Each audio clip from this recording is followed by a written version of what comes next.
Hello मेरे प्यारे दोस्तों, आप सभी को मेरे YouTube चैनल कहानी का खजाना में स्वागत करती हूँ।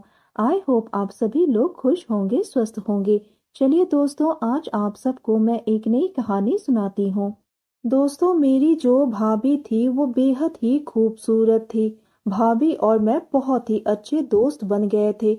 एक दिन जब मैं बस से घर आ रहा था तो भाभी का मैसेज आया कि वह मेरे साथ अपना कीमती वक्त बिताना चाहती है।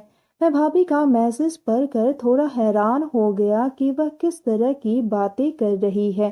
पहले तो मुझे लगा था कि भाभी मेरे साथ मजाक कर रही है, पर बाद में धीरे धीरे पता चला कि भाभी मुझे लेकर बहुत ही सीरियस है। वह अपना वो वाला समय मेरे साथ व्यतीत करना चाहती है। मैं तो खुशी के मारे बस में ही उछल पड़ा और झूम उठा।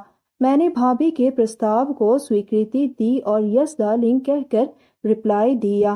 भाभी बोली, आज देख तेरी भाभी तुझे कैसे खुश करती हैं। दोस्तों, थोड़ा सा समय निकालकर इस कहानी को अंत तक जरूर सुने। दोस्तों, आप लोग चैनल को सब्सक्राइब करना भूल जाते हैं। दोस्तों, आप सबसे रिक्वेस्ट है कि चैनल को एक सब्सक्राइब करें और वीडियो को एक लाइक करें। दोस्तों, आप लोगों की एक लाइक और सब्सक्राइब से बहुत ही मोटिवेशन मिलती है कि हम ऐसे ही कहानियां आप सबके समक्ष प्रस्तुत कर पाए। दोस्तों, हम बहुत ही मेहनत से कहानी लिखते हैं। आशा करती हूँ कि यह कहानी आप सबको पसंद आएगी। चलिए अब कहानी में आगे बढ़ते हैं और आपको यह कहानी सुनाते हैं। यह बात उन दिनों की है जब मैं अपनी पढ़ाई कर रहा था। मेरे भैया के लिए घर वालों ने एक लड़की पसंद की और उस लड़की से उनकी शादी हो गई। घर में भाभी के आने से मैं बहुत ही खुश था क्योंकि मुझे एक नई दोस्त मिलने वाली थी। मैं और भाभी बहुत अच्छे से घुल मिल गए थे, पर उनको लेकर मेरे दिमाग में कभी कोई गलत बात नहीं आई थी। इस दौरान मुझे एक अच्छी जॉब मिल गई और मैं दूसरे शहर में शिफ्ट हो गया। जब भी मैं हफ्ते के आखिरी दिन में घर पर आता तो मुझे बहुत अच्छा लगता। भाभी जी का साथ सुहाना था। मेरी भाभी 26 साल की एक खूबसूरत महिला थी। वह खूबसूरती की मालकिन थी। वह इतनी खूबसूरत थी कि ऐसे में मेरा बहक जाना थोड़ी लाजमी भी था, पर हिम्मत जुटा नहीं पा रहा था कि कुछ गलत कर लूं। भाभी की निगाहों ने भी शायद मेरी कामना को पढ़ लिया था। आखिर एक बार भगवान ने मेरी सुन ली। मैं घर पर छुट्टियां बिताकर अपने जॉब वाले शहर से घर लौट रहा था। रास्ते में मेरा मोबाइल बजा जिसमें भाभी जी का मैसेज आया हुआ था। थोड़ी देर इधर उधर की बातें हुई, फिर अचानक भाभी ने मुझसे पूछा, अगर बीबी की बहन यानी साली को आधी घरवाली कहते हैं तो उसी तरह पति के भाई को क्या कहते हैं। मैं भाभी का इशारा नहीं समझ पाया और ठीक जवाब नहीं दे पाया।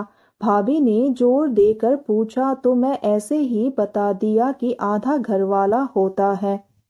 मेरी भाभी भी शायद यही सुनना चाहती थी। उन्होंने झट से मुझे मैसेज से पूछा, क्या तुम मेरे आधे घर वाले बनोगे।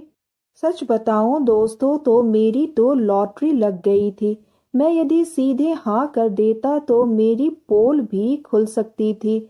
मैं भी नाटक शुरू किया और कहा कि यह कैसे मुमकिन है और मुझे आपका आधा घर वाला बनने के लिए क्या करना होगा।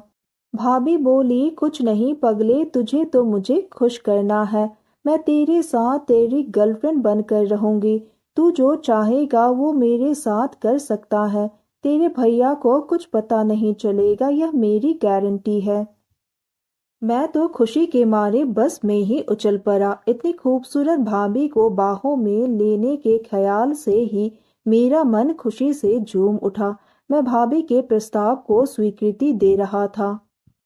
मैं भी यस डार्लिंग कहकर रिप्लाई दे दिया। भाभी डार्लिंग शब्द पर कर खुश हो गई और वह बोली, मेरे राजा, आज देख तेरी भाभी तुझे कैसे खुश करती है। मैं तो भाभी के लिए मानो अब मरा जा रहा था। भाभी ने रात को कॉल करने का प्रॉमिस किया। हम दोनों ने मैसेज करना बंद कर दिया। रात को हमने गर्लफ्रेंड बॉयफ्रेंड की तरह फोन पर बातें किया।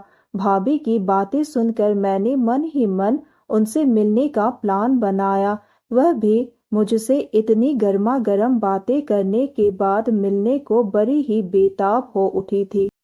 2 दिन बाद भाभी का मुझे कॉल आया कि राजा अब नहीं रहा जाता, तो जल्दी से आजा और मेरी प्यास बुझा जा। मुझे लगा कि शायद भैया से भाभी खुश नहीं है, तभी उनकी निगाहें मुझ पर पड़ गई हैं। खैर मुझे क्या, मुझे तो बस भाभी की कही हुई बात ही दिमाग में चल रही है। मैं जॉब से छुट्टी ले ली और भाभी के पास अपने घर पहुंचा, पर भैया से मुझे अब भी डर लगता है। मैं सोच रहा था कि भैया के होते हुए मैं भाभी के साथ कैसे हो सकता है। कहीं ऐसा ना हो कि कोई और ही मामला हो और मेरी इज्जत मिट्टी में मिल जाए, पिटाई हो तो वह अलग से हो। मैंने अपने इस संदेश को लेकर भाभी को मैसेज किया कि भाभी अपने बीच प्यार कैसे हो पाएगा। भाभी बोली तू चिंता मत कर, वो सब मैं संभाल लूंगी, बस तुम आज रात को अपने मिलने का प्रोग्राम पक्का रखना। भाभी की बात से मुझ में हिम्मत बंधी और मैं रात का इंतजार करने लगा। रात के करीब 12 बज चुके थे। मेरे रूम का मुलायम गद्दा भी मुझे सुला नहीं पा रहा था, क्योंकि मुझे अपनी डार्लिंग भाभी के करीब होने का इंतजार था। तभी मेरे कमरे का दरवाजा खुला और साक्षात अप्सरा समान मेरी भाभी इतलाती हुई रूम में अंदर आ गई।